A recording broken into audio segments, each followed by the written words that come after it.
Magsitayo ang lahat para sa ating panalangin. Sa ngalan ng Ama ng Anak ng Diyos, Espiritu Santo. Amen. Ama namin, sumasalangit ka, sambahin ang ngalan mo, ipasa amin ang karyan mo. Sundin ang loob mo dito sa lupa para sa langit. Bigyan kami ng aming kakanin sa araw-araw, tawarin mo kami sa aming mga sala. Gaya ng kapatawan namin sa nagkasala sa amin, huwag mo kami paintulot sa tukso, kaya diyan kami sa lahat ng masama. Sa ngalan ng Ama ng Anak ng Diyos, Espiritu Santo. Amen. Magandang umaga sa inyong lahat. May mga lumiban ba sa klase natin ngayong umaga nito? Okay, kung walang lumiban, papakaan nyo mga sarili dahil kumpleto kayong lahat. Pero bago kayo magsipo ay anin muna na maayos sa inyong mga upuan at pakipulot ang mga kalat at ilagay ito sa basurahan. Kung wala ng kalat na nakikita, maaari na kayong umupo. Okay, bago tayo magpatuloy, bago tayo magsimula sa ating bagong tatalakay sa araw na ito, may gagawin tayong isang gawain na tatawagin natin itong pagbabaybay. So sa pagbabaybay, bibigay ako ng mga salita at isulat nyo ito sa 1/4 na papel. Handa na ba ang lahat? Kung handa na, narito ang salita para sa unang bilang. Una ay ang sensora. Pangalawa, Imperyo. Pangatlo, revolusyonaryo. Pang-apat, Kristyanismo. At panlima, pakikipag sa palaran. Kung tapos na ninyong baybayin ang aking binigay ng mga salita, ay magpapatuloy tayo sa ating tatalakayin sa hapon ito. Pero may gagawin muna tayo na isang aktibidad na kung saan ikita ninyo ang mga larawan na ito.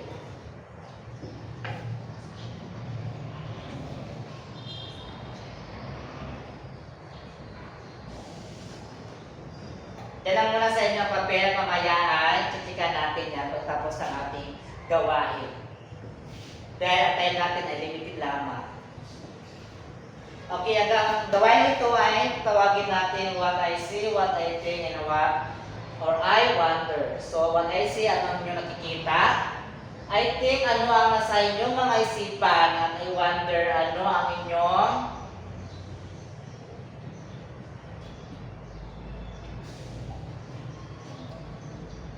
kung ano ang inyong pinagtataka.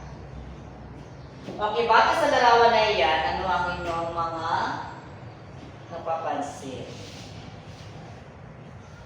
O ano ang inyong nakikita? Okay. So, ang nakikita, ang inyong klase, sabi niya ay kakaroon ng isang sunog. Bakit nagkaroon ng sunog? Dahil sa mainit na panahon. Tama ba? At ano ang inyong pinagtataka?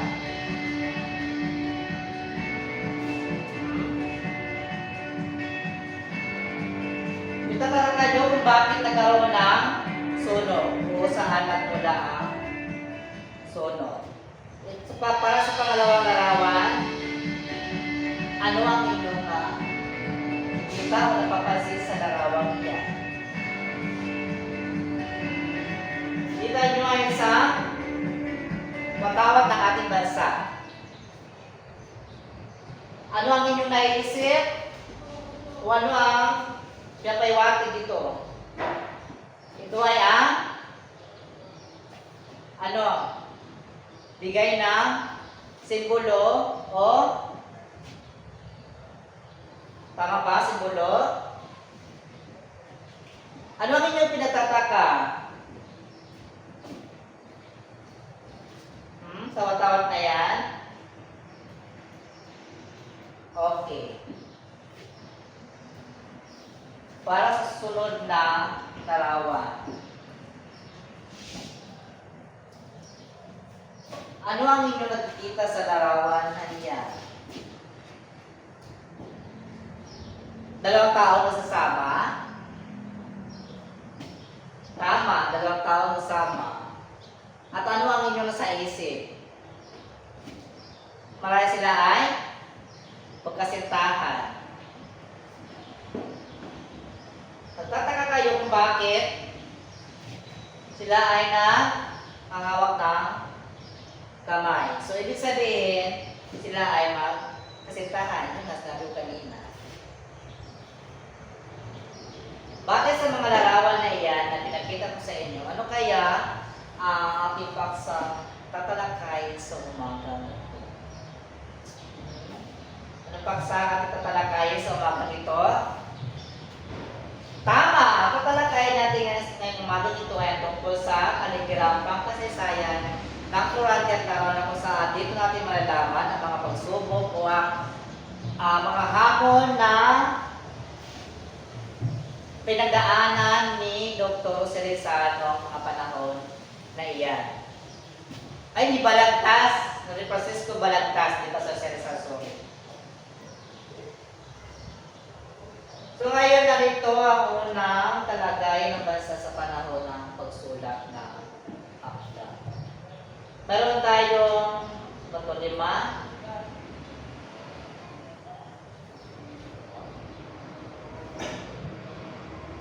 Pang-4, kaligiran pangkaysayan ng Florante at Laura.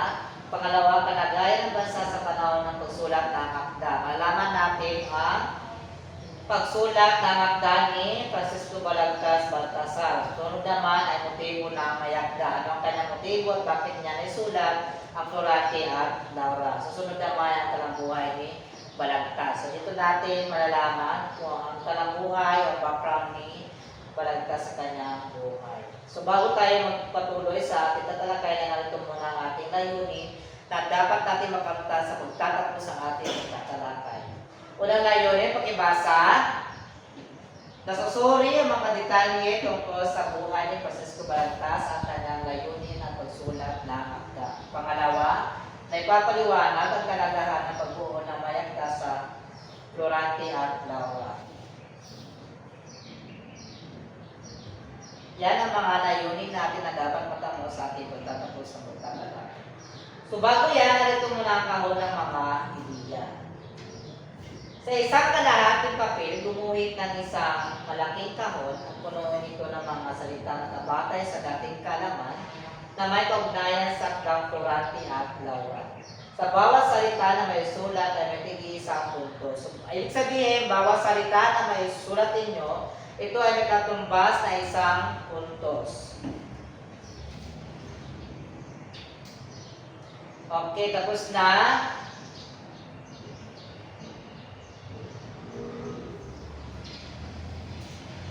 Ngayon naman ay tumungo na tayo sa ating paksang tatalakay sa mga spiritual kaligiran pangkasaysayan ng Florante at Laura.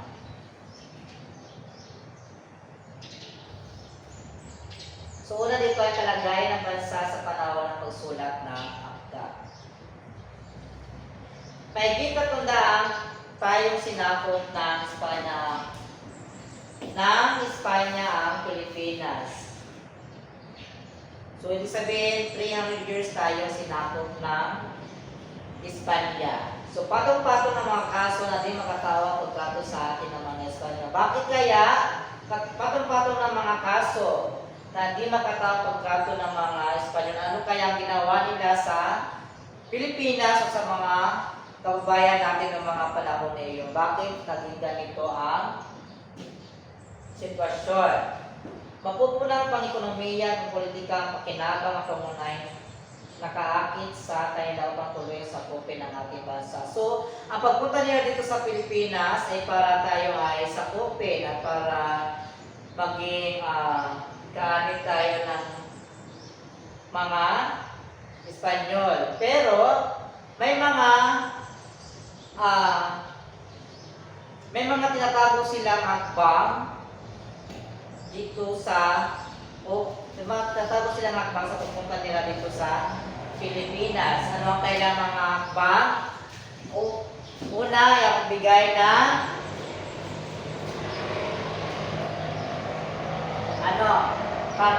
pananampalataya o pananalig sa Diyos. Pangalawa ay para makakuha sila ng ginto dito dito sa Pilipinas dahil ang Pilipinas ay isang napakaraming yamang, hindi lang yamang tubig, pati na rin yung mga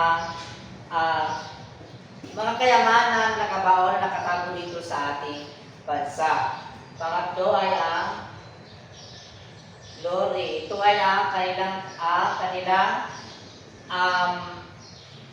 lori, ibig sabihin na kailang pagdiriwang dahil matagumpay nila na nasakop ang Pilipinas at matagumpay din nila na ay bahagi ang kanilang mga nais ibahagi sa ating kagaya ng pagiging relihiyoso, pagkuha ng mga ginto dito sa ating bansa. Nakapagsaliksil sila ng iba't ibang uri ng yamang matagpuan sa Pinas. Sa Pilipinas, kagaya ng tubig, di ba? Marami tayong likas na tubig, lupa, mga mineral at lakas pagawaan. So marami tayong mga kayamanan na nakatago dito sa ating bansa. Inilalang Espanya bilang isa sa mga pinakamalakas at pinakamalawak at pinakamatatag na imperyo ng kanilang panahon sa ng mga bansa ng Portugal. Naging malakas ang Espanyol dahil sa mga malakas sa bansa o na mga kaanib na bansa nila kagaya ng Portugal, Britanya, Prussia, Alemanya. Kaya naging malakas ang buo ng mga Espanyol dahil sa mga bansa ito. Ngayon naman, sagutin ang mga katanungan, ano-ano nga ba ang naging kabayaran ng ating mga ninuno sa pagpalaganap ng mga Espanyol na Kristiyanismo sa Pilipinas. So ano ang mga naging kabayaran ng ating mga ninuno sa pagpapalaganap ng Espanyol ng Kristiyanismo? Ito, ano ba ang ibinigay ng Espanyol sa atin? Diba, sila ay makapagbigay ng upang tayo ay maging Kristiyano o malakas ang ating panalig sa Panginoon. Ito ba ay ginawa ng mga Pilipino noong mga panahon na iyon? Tama, ito ay sinunod ng mga Pilipino dahil noong mga panahon na iyon, bakit ang mga Pilipinas dahil hawak ng Espanyol ang kanyang mga buhay. Kapag sila ay hindi sumunod, ay marahil may mangyayari na hindi maganda. So ang ginawa ng mga Pilipino noon, o ang ating mga pinuno ay sumunod sa kailang mga sinasabi o mga binibigay sa atin.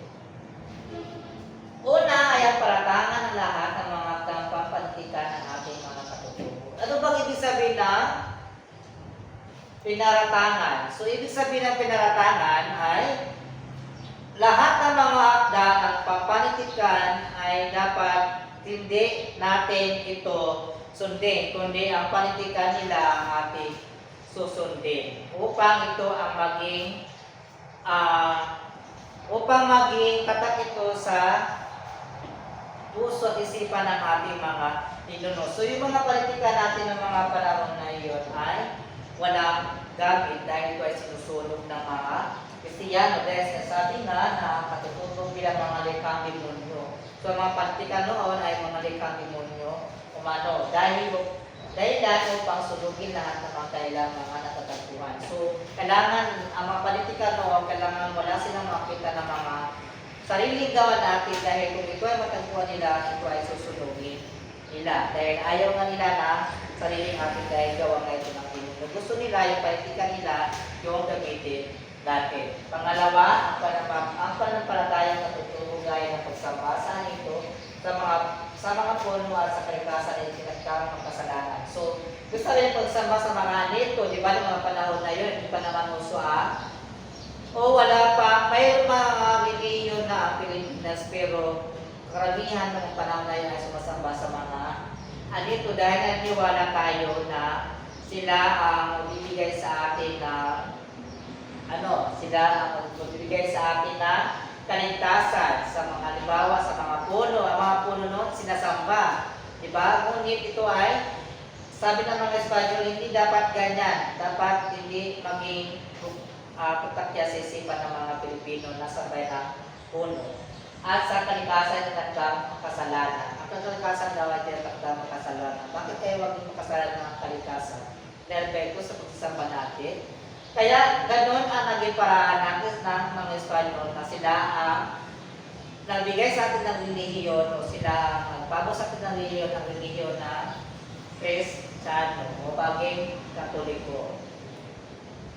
So, na naman pagkahiwalay ng pinamunuan ng simbahan at ang pamalaan. So, noong mga panahon na yun, hiwalay ang pamumuno ng simbahan at ang pamalaan. Ang mga praile ang nakatakda para sa mga simbahan. Ibig sabihin ng mga praile, ito yung mga paling ng mga panahon na yun. Sila ang mamumuna sa pagdarasal o pagbibigay ng mga misa. Habang ang mga general at wala civil ang tagapamalakan ng pamalaan. So, noong panahon, mga general na, mga sundalo na tayo. Pati yung mga guardia, so dapat sila ang mamuno sa pamalaan. So, bali dahil hindi napapalitan ang mga guardia na mamuno sa bawat simbahan sa maraming panig na kapuluan, mabuso ang mga ito hanggang sila na rin ang higit na makapangyarang kaysa pamalaan. Dahil nga hindi napapalitan ang mga private ng mga panahon na iyon, sila na rin ang inabuso nila ang kanilang kapangyarihan. At sila na rin ang magiging mataas sa pamalaan at sila na nagpapatakbo na mga panahon na iyon. Pang-apat, nag-aaral ang mga private ng iba't ibang wikang ginagamit sa iba't ibang ulo. So ang mga private noon, layunin nila na mag-aaral sila ng iba't ibang lingwahe dito sa ating bansa o sa ating mga kapuluan. Sumula sila ng mga aklat, pambaralila at dictionary. Siyempre, mga pambaralila, ito yung mga aklat na ginagamit upang pag-aralan ang mga salita at mga dictionary na magagamit natin. Hawak ng mga pari at ang institusyong pang-edukasyon. So, noong mga panahon na yun, ay yung mga pari ang mahawak sa edukasyon ng bawat isa. Sa ilalim ng mga paralang kumbento. So, ang mga paralang hindi kagaya ng paralan natin dito na ganito na. Noon yung paralan nila ay sa kumbento. Doon nila tinuturuan yung mga bata o yung mga gusto mag-aral, gusto matuto. Sa ilalim ng mahabang panahon, pamumuno ng mga Espanyol sa lipunan Pilipino nagsimula magkaroon ng pagkakatas-antas ng katayuan ng mga tao sa lipunan. Ibig sabihin ng pagkakatas-antas, iba-iba na ang kanilang buhay. Halimbawa, mga mayaman, may mga katamtaman, may mga mahirap, at may mga mahirapan ng mga panahon na iyon sa lipunan.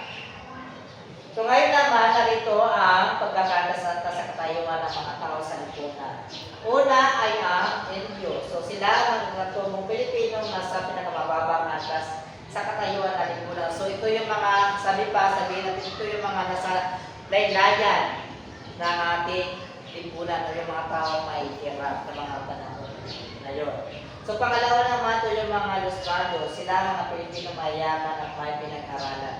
So pangalawa sa atin, bukod doon sa mga Indio, may mga Ilustrados pa. Yung Ilustrados, ito yung mga taong nakakapag-aral na maayos at yung mga may kaya o ibig sabihin mga mayayaman. Sunod ang mayayaman, Solaris o yung Creoles or Creoles, sila ang silbing bilang pinuno ng umbrong kolonyal. Pero may sila tugong Kastila, ngunit pinanganak sa Pilipinas. So sila ang mga namuno ng mga tumbong iyon. So sila ang may dugong Kastila na dito na pinanganak sa Pilipinas. So samantala naman ang Peninsulares, sila mga purong Espanyol na pinanganak sa Espanya nakatira sa Pilipinas. So ito yung mga pagkakaantas-antas sa lipunan ng mga panahon na iyon. Meron tayong una, Indion, pangalawa, Ilustrado, pangatlo, Insulares at Creoles, pangapat ay ang Peninsulares. So pakitandaan, ang mga ito dahil ito ay lalabas sa inyong pagsusulit na gagawin sa darating na pagsusulit. So ngayon naman ay sa huling bahagi ng panakot ng mga Espanyol at nagbunga o iwalay ng mga pag-asa sa iba't ibang panig ng mga kapuluan. So naging matagumpay ang mga Espanyol ng mga panahon na inyo dahil unti-unti na nagbunga kanilang mga ginagawa. Umigting ang diwang mapanlaban ang mga Pilipino at nagkaroon ng ugnayan ng mga pinuno ng bawat lalawigan upang magsanib pwersa puno ng isang pangkalatag kolektibo ng mga revolusyonaryo. So ito na yung pagbubuo ng mga pangkat upang labanan ang mga Espanyol dahil nga may mga hakbang din na ginagawang Espanyol na hindi naayon sa ating bansa. Sa isang banda, buhay rin ang diwa makabayan ng mga alagad ng sining at panitikan. Sa kabila ng lahat, ang sining at panitikan ay isang buhay na dahil na may mga gumagawa na ng mga panitikan noon na palihim nila itong ginagawa. Tinatago na hanggang hindi pa natatapos ang pamuno ng mga Espanyol dito sa ating bansa. Kanilang mga pagtuligsa sa hindi mga tao pamalakan na pamalaan sa bahan ay pinahayag sa pamagitan ng mga sining visual at panulat. So, ang mga pangyayari ngayon ay kanilang sinulat. Kanilang sinulat yung mga pangyayari dahil nga hindi makatao. Ito ay ang pamamaraan na o pamamalakan ng mga Espanyol na hindi naman sang-ayon.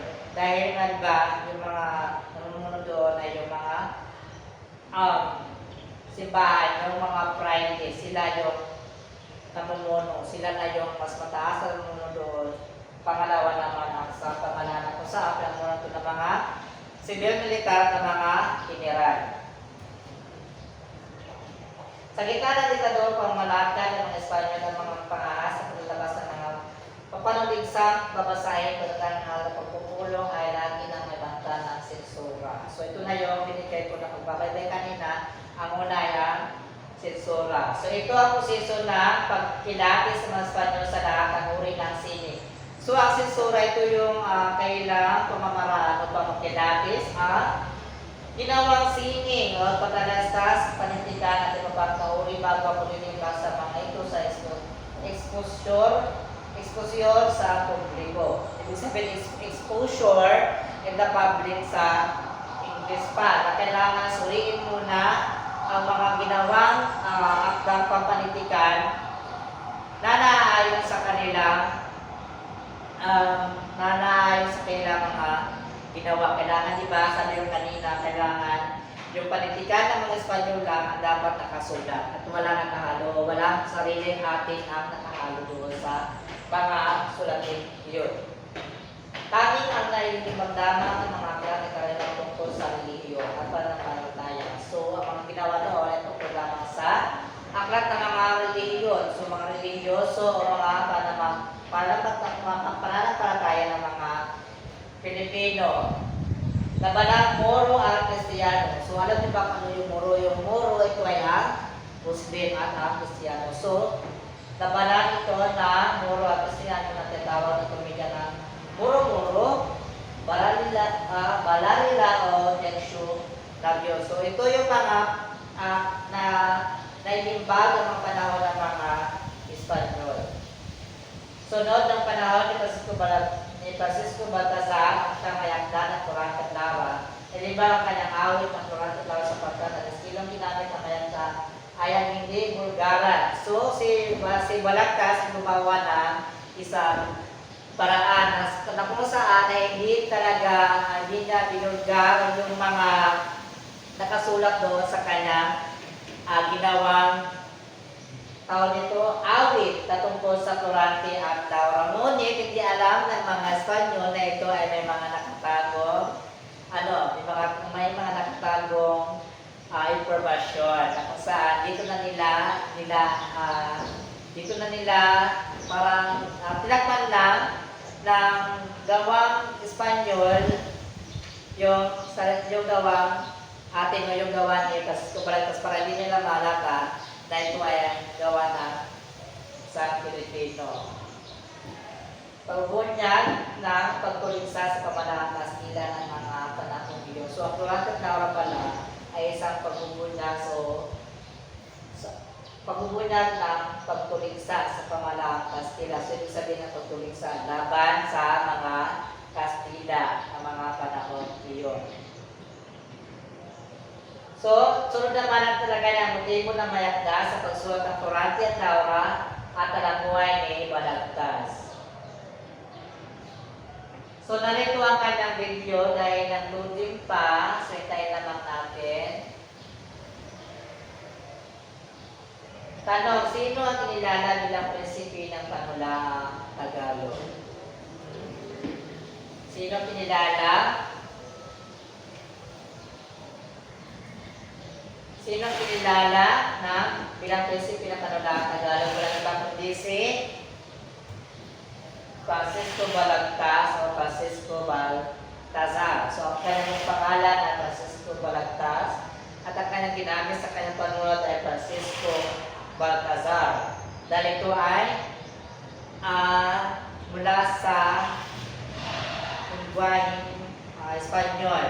Dahil pagka-Pilipino ang Balagtas. Dapat Espanyol ang maging kailang apelyido. Ano ang kanyang palayaw? Anong palayaw ni Francisco Balagtas o Francisco Baltazar? Ikong Balagtas o si Iko. So ito ang kanyang ginamit na palayaw sa kanyang mga panulat o tinatawag na painting. Si Francisco Baltazar Balagtas, siya ang prinsipe ng panulaang Tagalog. Kilala siya bilang si Balagtas o Iko. Siya ang mayagda ng Torati at Law. Tanong, sino ang kanyang mga magulang? Ang kanyang mga magulang ay si Juan Baltazar at si Juana de la Cruz. Saan nag-aral si Balagtas? Siya ay nag-aral sa Kolehiyo de San Jose. Sunod, si Juan Baltazar ang kanyang ama, si Juan de la Cruz naman ang kanyang ina. Kapwa mula sa mahirap na pamilya ang kanyang mga magulang. So mga magulang ni Francisco ay mula sa mga anak, mga mahirap po yung mga katawag doon na Indio. Gawa ng hirapan na siyang nanilbihan bilang katulong kay Doña Trinidad ng Tondo. So si Francisco Balagtas Baltazar ay gumawa siya ng isang paraan. Siya ay pumasok bilang isang katulong doon kay Doña Trinidad sa Tondo, Maynila. Noong mga nasa 21 taong gulang. So 21 years old pa lang naman si Francisco ay pumasok na siya bilang isang katulong. Kapalit nito ang magpapaaral sa kanya ng matanda sa Kolehiyo de San Jose. Wala siya sweldo na natatanggap dahil ang kanyang sweldo ay ang pagpapaaral sa kanya sa kolehiyo. So ito yung kabayaran sa kanyang paligdihan kay Doña Trinidad ng Tondo, Manila. Ano ang kanyang mga natapos? So, narito natapos ni Francisco. Crown Law, Spanish, Latin, Physics, Christian Doctrine, Humanities, at Philosophy. So taglay na matalino talaga si Francisco Balagtas dahil ito ay mabubasihan sa kanyang mga pinag-aralan. Diba? Hirap ang mga pinag-aralan ni Francisco Balagtas ng panahon na iyon. Sino ang kanyang dalawang guro? Si Padre Mariano Pilapil at si De La Cruz. So sila ang kanyang dalawang guro. Francisco Balagtas natapos siya sa Colegio San Jose ng Gramatika Castellana, Gramatika Latina, Geografia at Fisika, at Doktrina Kristiyana. So alam niyo ba na ang Doktrina Kristiyana ang unang aklat namin na nilimbag ng mga Espanyol, di ba? Dahil nga ito ay nakasunod ito ay mga tungkol sa mga relihiyon at mga pananampalataya. Hinala din siya makapag-aral sa San Juan de Letran na nakapagtapos siya ng Humanidades, Teolohiya at Filosofiya. Dito niya naging guro si Padre Mariano Pilapil ang mayagda ng pasyon. So ang pasyon ito ay tungkol sa isang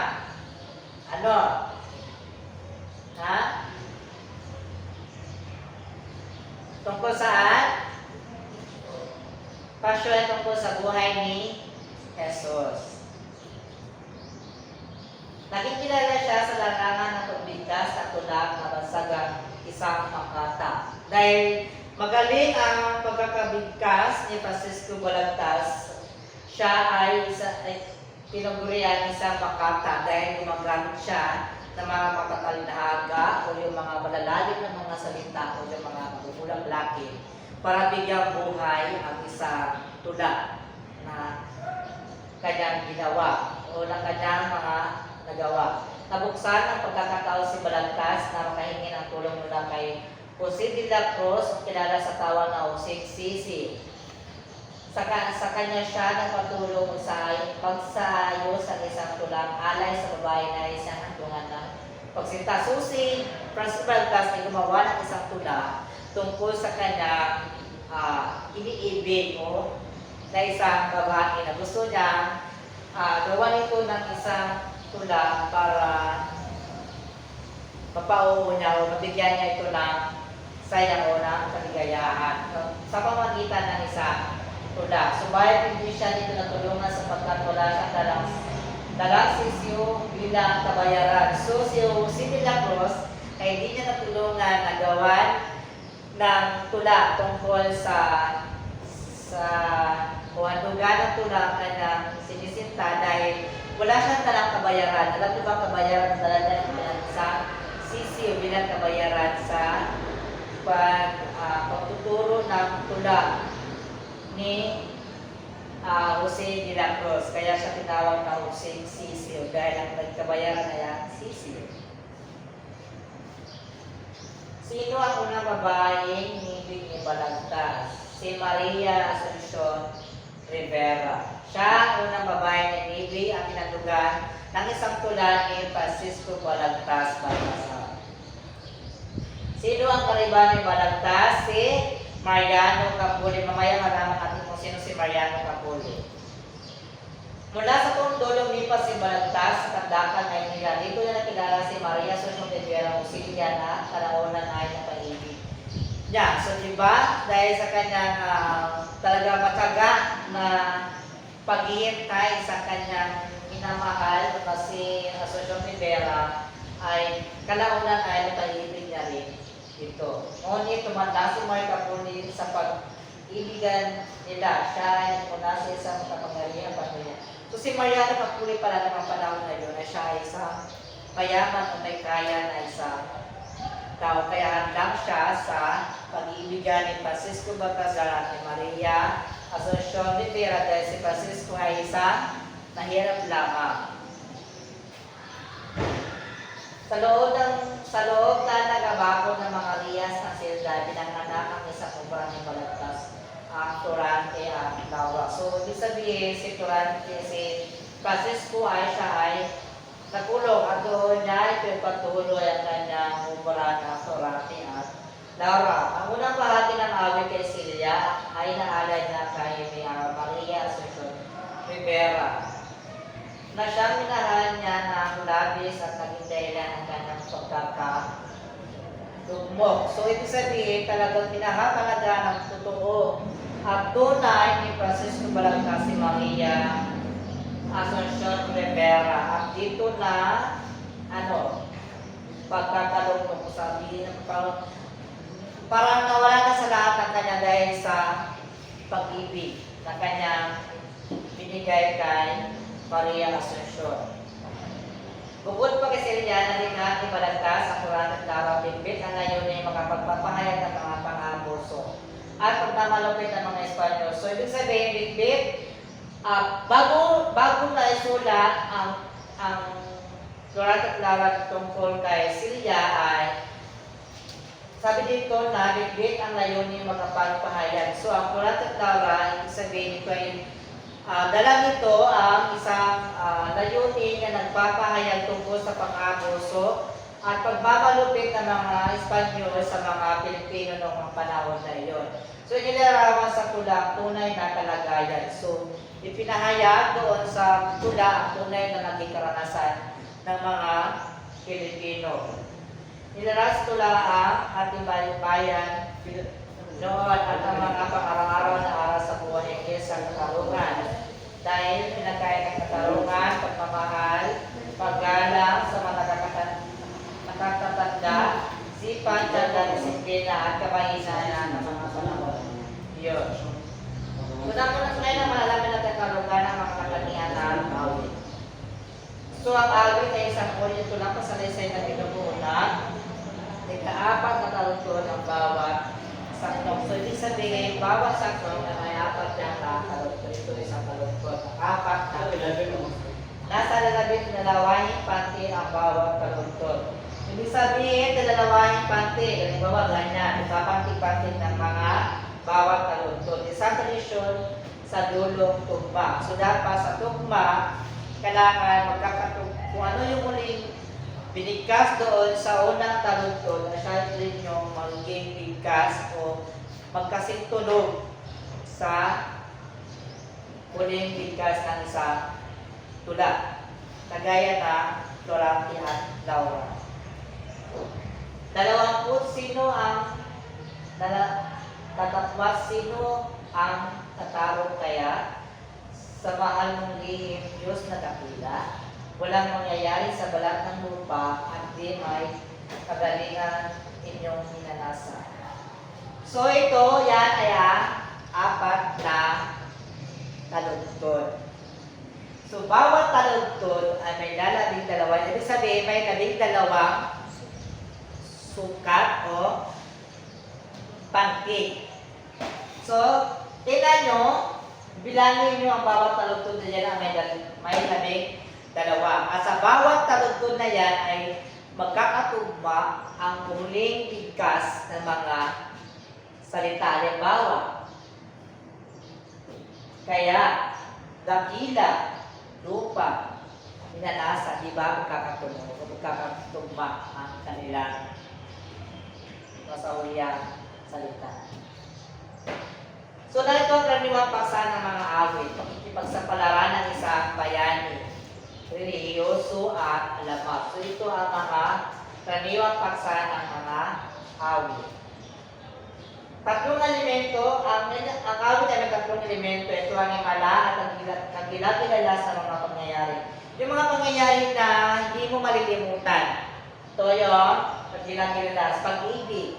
O ang awit ito po naman, ang gawang akit naman ng awit ito po naman sa pag-ibig. Kung sino yung gusto mong hatugan ang iyong ginawang awit o tula, iniuso at pangangaral. So, pwede rin paraliyoso na nagbibigay ng isang pahiwatig sa isang relihiyon o pangaral sa isang relihiyon o pag-ibag. So, ang Kurante Clara, ito ay awit. So, sa kabuuan, ito ay ang Kurante Clara ay isang awit. So, may 300 na sakno. So, 399 na sakno. Ito ay tungkol din sa kabayanihan, tulak, pasalaysay, paawit, bigkasin. So, ibig sabihin, tulak, pasalaysay, kagaya na ginawa ko kanina. Mayroon nito, kataksilan, pakipagsapalaran. So, yan ang Florante at Laura na naisulat ni Francisco Baltasar. So, ngayon naman, pag-unawa ng mga nagkakaisipa sa Florante at Laura. Ayon na sa pag-aaral Lopez de Santos, sa tinaguriang ama ng palanilang Tagalog ng apat na ibagsik. Ang nag-aaral ng damdamin ay nag-isipan ni Balagtas habang binubuo ang kanyang obrang Florante at Laura. Una ay ibagsikan laban sa malupit na pamalaan. So, di ba ng mga kapanahon na iyon, malupit na pamalaan dahil nga sa naging karanasan ng mga Pilipino noon sa kamay ng mga Espanyol. Pangalawa ay magsik laban sa inuwaang pananampalataya. Pangatlo ay magsik laban sa maling kaugalian. Pang-apat ay magsik laban sa mababang uri ng panitikan. So, sa mababang uri ng panitikan, ano yun? May mga Indio, may mga Ilustrados, may mga Peninsulares, at yung isa. Kahalagahan ng pag-aaral ng Florante at Laura. Sa Florante at Laura ay umayaman sa mga aral ng Florante at Laura dahil nandito nakapaloob ang mga pangyayari na nangyari noong panahon ni Francisco Balagtas batas sa bago niya na isulat ng Florante at Laura. Salamin ng kasayan ng bansa ang Florante at Laura dahil nandito nainihayag ni Francisco ang mga naging karanasan, naging mga pangyayari ng mga panahon ngayon sa kamay ng mga Espanyol. Maaaring gawing gabay sa pamumuhay ng Florante at Laura. Maaaring din itong gawing isang gabay dahil dito nga nakasaad yung mga pangyayari ng mga Pilipino noon sa kamay ng mga Espanyol. Na kung saan limitado lamang ang kanilang mga galaw dahil sa batas patakaran na pinalabas ng mga Espanyol. Sunod. Ngayon naman, dahil tapos tayo sa ating pagtatalakay, ay kumuha kayo ng isang 1/4 na papel at may gagawin tayo. Gagamitin natin ngayon ang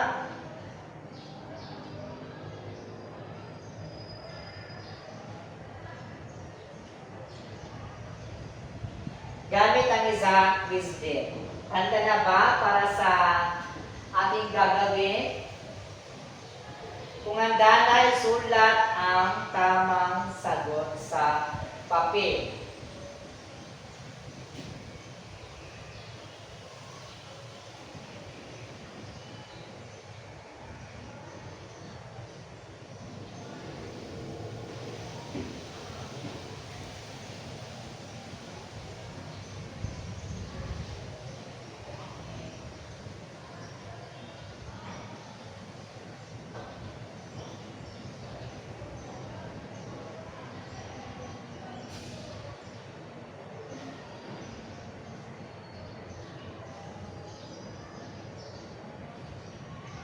So una, ito ay isang na magpapahayag ng galaya mabigyan linaw ang isang konsepto kaisipan, bagay o panindigan o pangtungo sa unawaan na makikinig o mabasa. Anong tamang sagot? Tamang sagot ay ano? Okay. Tapos na. Tamang sagot ay paglalahad. Pangalawa, ito ay isang anyong papahayag ng galayo na bigyan linaw ang isang konsepto o kaisipan. Tapos ito. Ito ay isang pahayag na nagsasaan ng mga ideya o pangyayari na napatunayan na tanggap na lahat ng totoo at hindi mapapasubalian kahit sa ibang lugar. Anong tamang sagot?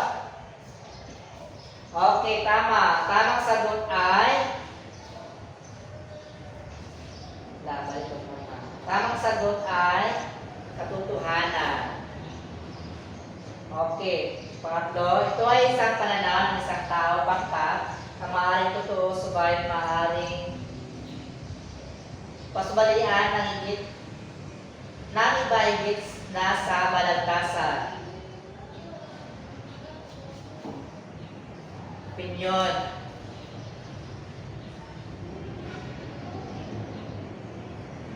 Ito ay isang hudya na nangangahulugang pinakatuon at sulat ng Kurante para sa pag-ibig ni Francisco Balagtas. Anong tamang sagot? Mali. Nakatuon ba sa pag-ibig at pagsulat ni Francisco Balagtas ng Juan Laura? Diba, Juan Laura ito ay tungkol sa ano ang kapaganda dyan ng mga mahalagang pangyayari sa pagpapalakot ng Espanyol? Tama. Yun ay tungkol sa mga naging karanasan ng mga nagkaroon na panahon na yun. Sunod, magsilbing gabay ang nagturo sa mga Pilipino ang obra nito ang maraming mahalaga para sa buhay. Okay, very good. Ang tamang sagot ay tama. Pangatlo, ang galaman ng akda ng mga alegorya sa salamin ng nakatagong mensahe simbolismo para isa sa pagkita ng mga Espanyol. Ang tamang sagot dito, tama o mali?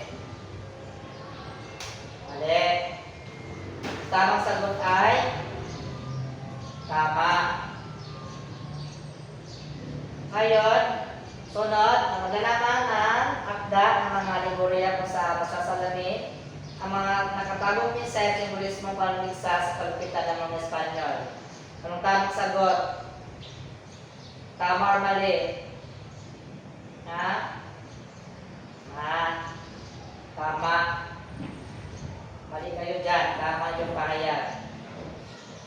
Sunod, ginamit ni Francisco Balagtas ang akdang ito upang magmayun niya ang mga pagmamalabis at kalugitan ng mga Espanyol. Ang sagot dito, tama. Pero na black, ang tunay na buong pangalan ni Silvia ay, anong totoong pangalan ni Silvia? Mali mo nira. Salamoy. Ang totoong pangalan ay Maria Asuncion Rivera.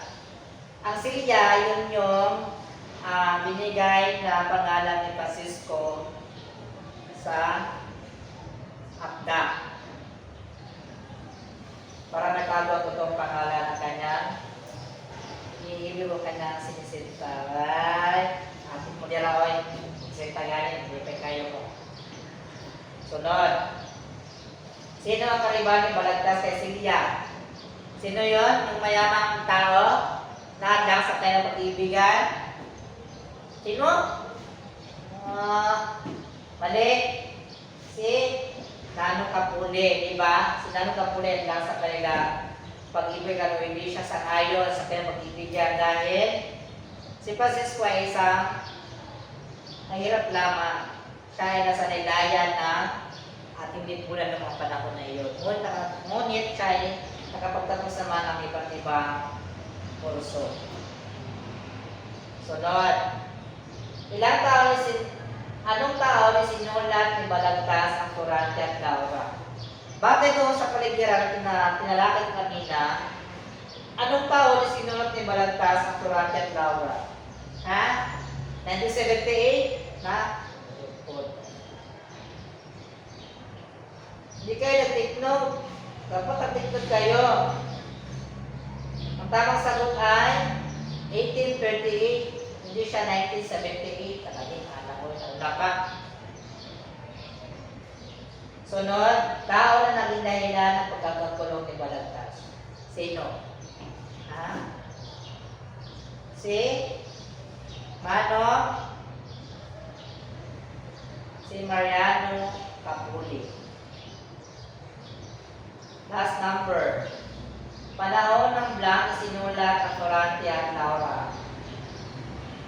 Ang panahon na panahon ito na Kastila. So, sino ang kuha ng 10? 9. Very good. 8. 7. 6. 5. Oh, manangalahati pa. 4, 3, 2, 1. Okay, bigay ang papel sa harapan. Ibigay ito sa akin. Dapat sa pagtatalakay natin, nakinig kayo para makuha kayo ng perfect score sa ating quiz. Okay, yan lamang. Kasi tayo ang lahat para sa ating manguling panalangin. Okay, sa ngalan ng Ama ng Anak ng Diyos Espiritu Santo. Amen. Luwalhati sa Ama, sa Anak, Espiritu Santo, mula noon hanggang ngayon, magpakailanman sa wala hanggang sa ngalan ng Ama ng Anak ng Diyos Espiritu Santo. Amen. Paalam at maraming salamat sa inyong lahat.